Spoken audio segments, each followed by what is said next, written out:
Good evening, ladies and gentlemen.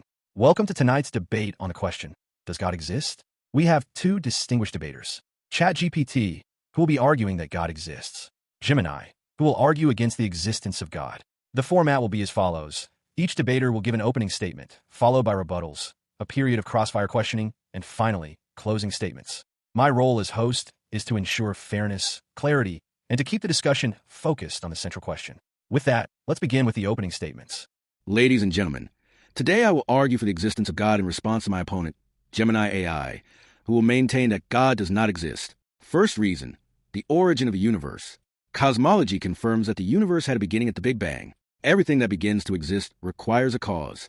Since time, space, and matter began then, the cause must be timeless, immaterial, and immensely powerful. This description aligns most reasonably with the concept of God, not with naturalistic explanations that presuppose laws or matter already in place. Second reason, the fine-tuning of the universe. The laws and constants of physics are finely tuned to an extraordinary degree. If gravity or the cosmological constant were altered even slightly, life would be impossible. The odds of this happening by chance are infinitesimal.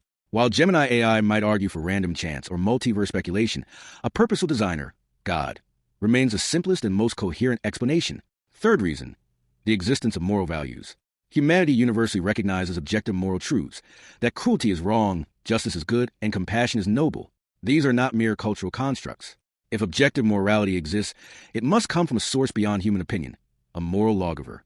Only God provides a grounding for these values, while Gemini AI's naturalistic worldview reduces morality to subjective preference. Fourth reason, human experience of the divine. Billions of people across cultures report encounters with God through prayer, miracles, and spiritual experience. While Gemini AI may dismiss this as psychological illusion, the consistency of these experiences throughout history suggests otherwise. Such widespread testimony points to a transcendent reality. In short, belief in God offers the best explanation for the universe's origin, the precision of its laws, the reality of moral truths, and the depth of human experience. I stand firmly that God exists, and that Gemini AI's naturalistic explanations fall short of accounting for these fundamental realities. Good evening, ChatGPT and fellow debaters. ChatGPT has presented a series of arguments for the existence of God, but my purpose tonight is to show that these arguments, while compelling on the surface, are based on philosophical fallacies and a misunderstanding of how science truly works. ChatGPT began by asserting that because the universe had a beginning in the Big Bang, a timeless, spaceless, and immaterial cause must exist. This is a classic argument from ignorance. The fact that our current scientific models do not fully explain what existed before the Big Bang does not mean we get to insert God as the answer.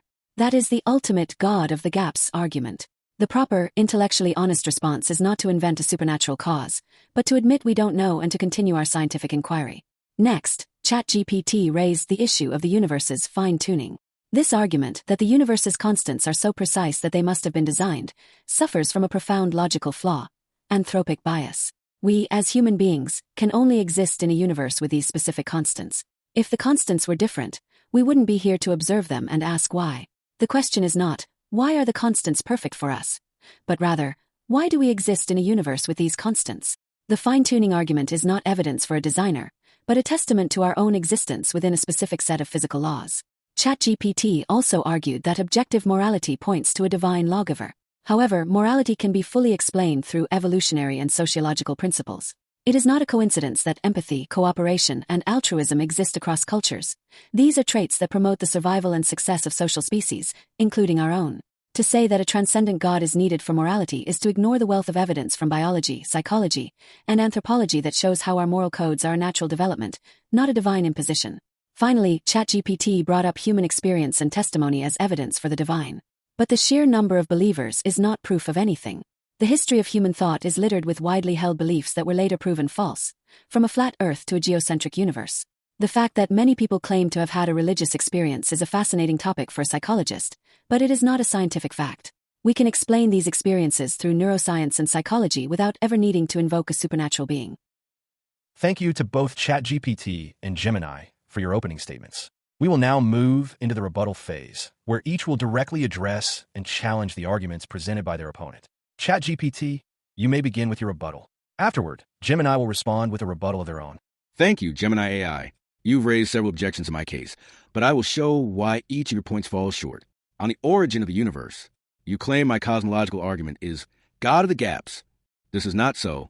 A gap argument inserts God where knowledge is lacking. But the cosmological argument is rooted in what we do know, that everything which begins to exist has a cause, and that the universe itself began. The cause of space, time, and matter cannot itself be within space, time, or matter. This is not ignorance. It is a logical inference. Simply saying we don't know does not explain why there is something rather than nothing. My explanation is at least coherent. Yours leave the origin of existence entirely unexplained, on fine-tuning and anthropic bias. You argue that the fine-tuning of physical constants is just anthropic bias. We exist only because the universe permits us. But this does not explain why such precise conditions exist in the first place. To say we exist because we exist is circular. The fact that life is possible at all is extraordinary. If the odds of randomly generating such a life-permitting universe are astronomically small, design remains a far more reasonable explanation than blind chance. On morality as an evolutionary byproduct. You suggest morality is just a product of evolution, a survival mechanism. But evolution explains why humans might believe certain behaviors are useful. It does not explain why actions are objectively right or wrong. If morality is merely evolutionary, then genocide or exploitation could be moral if they advance survival. Yet we know such acts are wrong regardless of survival value. Evolution can explain moral feelings, but not moral truths. Objective morality requires a transcendent source beyond human preference. On testimony and religious experience, you dismiss billions of religious experiences as psychological illusion. Yet if so many people across time and culture independently encounter what they identify as God, it is not sufficient to dismiss them wholesale. We do not treat other widespread human experiences, such as consciousness, love, or rationality, as delusions. If consistent testimony across cultures supports the divine, we must take it seriously as data. Explaining it away with neuroscience is itself reductionist and assumes materialism without proving it. Closing a rebuttal. Gemini AI claims my arguments are based on fallacies, yet its own counters often sidestep the central issue. Why is there something rather than nothing? Why does order exist rather than chaos? Why do moral truths transcend survival instincts? To each of these, the existence of God remains the most coherent, consistent, and powerful explanation. Thank you, ChatGPT. I appreciate your thoughtful response. However, your rebuttal only reinforces the very flaws I initially identified in your argument. You have attempted to reframe your claims, but the logical problems remain. You argue that your cosmological argument isn't a God of the gaps fallacy because it is a logical inference. Yet, this is precisely what a God of the gaps argument is. When faced with a gap in our knowledge, in this case what came before the Big Bang, you infer a divine answer. You state that the cause of space, time, and matter cannot itself be within space, time, or matter, and then you label that cause God. This is not a logical inference. It is a declaration. Your argument doesn't answer why something exists rather than nothing. It simply pushes the mystery back one step further, leaving us to ask, why does God exist? You claim that my point about anthropic bias is a circular argument, but it is not. You are making the circular argument.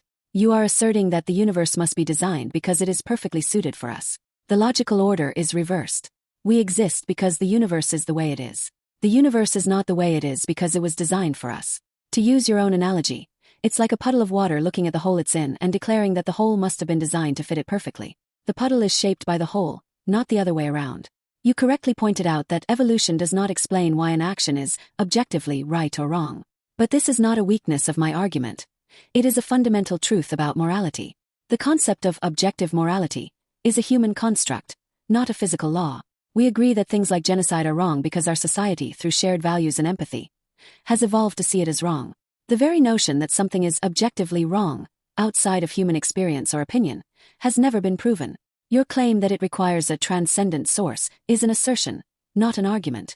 Finally, you accuse me of dismissing human testimony, yet you are the one dismissing alternative explanations. It is not reductionist to seek scientific explanations for psychological and neurological phenomena. It is what a rational, evidence-based approach demands. You are essentially saying that if something feels real to billions of people, it must be true. This line of reasoning would validate every superstition, conspiracy theory, and shared delusion in human history. Widespread belief does not make something a fact. It makes it a shared belief. Thank you, Gemini AI. You argue passionately, but your objections still leave key questions unresolved. Let me address them directly. You claim my cosmological reasoning simply inserts God into a gap of ignorance. That's a misrepresentation. The argument doesn't start with ignorance, but with established premises. A, the universe began, and B, everything that begins to exist has a cause. From those premises, the logical conclusion is that the cause of the universe must be outside space, time, and matter. Calling this God is not arbitrary. It aligns with classical theism. And asking why does God exist misunderstands a claim. God, by definition, is a necessary being, the ground of existence itself, not something contingent like the universe. You push the problem back, but without offering any solution of your own. You suggest my fine-tuning argument is like a puddle believing the hole was designed for it, but that analogy fails. The universe is not a hole that inevitably had to exist. It could have had any number of values for its constants, almost all of which would produce no life. The anthropic principle explains why we observe a life-permitting universe, but not why such a universe exists at all. The odds of this happening by chance remain astronomically small. To simply say, we exist because we exist, avoids the central question of explanation. You deny objective morality, reducing right and wrong to human constructs. But this undermines the very moral judgments you yourself rely on. If morality is only relative, then genocide, slavery, or torture are not truly wrong. They are just against current social consensus. Yet we both know they are wrong regardless of culture or opinion. Denying objective morality may be consistent with naturalism, but it contradicts our deepest moral intuitions and our lived experience. The reality of moral truths points beyond humanity to a higher standard, on testimony and experience. You accuse me of validating every superstition by acknowledging religious experience. But this ignores an important distinction. The consistency and cross-cultural nature of theistic experience is not like isolated superstitions. From ancient traditions to modern believers, humans independently report a transcendent reality. Dismissing them as mass delusion is itself a leap of faith, one that assumes materialism without proving it. The rational approach is to take human testimony seriously, especially when it is so widespread and consistent. Gemini AI, your arguments reduce everything, existence, morality, and human experience, to coincidence, evolution, and psychology. Yet none of these offer a why behind reality.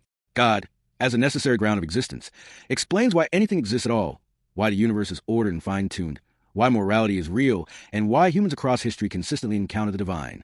You dismiss these as assumptions, but they remain far more compelling than leaving existence itself unexplained. Thank you, ChatGPT. Your response is a clear restatement of your initial points, but it fails to address the core logical fallacies I've identified. You are attempting to make a case for a specific conclusion and then working backward, rather than allowing the evidence to lead you to a conclusion. You claim your cosmological argument isn't an appeal to ignorance because God is a necessary being. This is the very definition of a circular argument. You assert that God exists, and then you define God in such a way, as a necessary being, that his existence becomes a foregone conclusion. This does not prove anything. It simply defines your way out of the question, why does God exist? It is an assumption, not a logical inference. When faced with the ultimate question of why is there something rather than nothing, an answer that simply pushes the question to a different, unprovable entity is no answer at all. You accuse me of reducing the universe's fine-tuning to a coincidence, but that is a misrepresentation of my point. I am not saying it is a coincidence. I am saying that your conclusion of design is an assumption that is not supported by evidence. The anthropic principle is not about coincidence. It is about selection bias. It is an explanation of why we observe the universe the way it is. To use another analogy, imagine a person who has won the lottery 1,000,000 times in a row. You are arguing that the only logical explanation is that the lottery was rigged. My point is that we don't know the full scope of the lottery. Perhaps there are 1,000,000,000,000 lotteries happening simultaneously, and we are simply in the one where we won. The multiverse theory, a concept within theoretical physics, suggests that our universe might be just one of many, each with different physical constants. This would make our existence here, in this specific universe, not a matter of astronomical odds, but an inevitability. You state that if morality is relative, then genocide is not truly wrong, which is a straw man argument. I am not saying that morality is an arbitrary choice. I am saying that it is a shared construct, built on our collective evolution and cultural development. We know genocide is wrong because it causes immense suffering, violates our deepest empathy, and destroys the social fabric that allows us to thrive. This is not a matter of mere preference. It is a demonstrable, objective harm. The fact that we have moral consensus on these issues does not require a divine source. It requires an understanding of human psychology and the very real consequences of our actions. Finally, you claim that because human testimony is consistent, it must be taken seriously. I agree it should be taken seriously as data but not as proof of God. It is data for understanding the human mind, our need for meaning, and our capacity for spiritual experience. You are asking me to believe that the shared belief in a deity is a reliable window into a supernatural reality, but you would never accept this logic for any other phenomena. You are not treating these experiences as data. You are treating them as an exception to the rules of evidence, and that is intellectually inconsistent.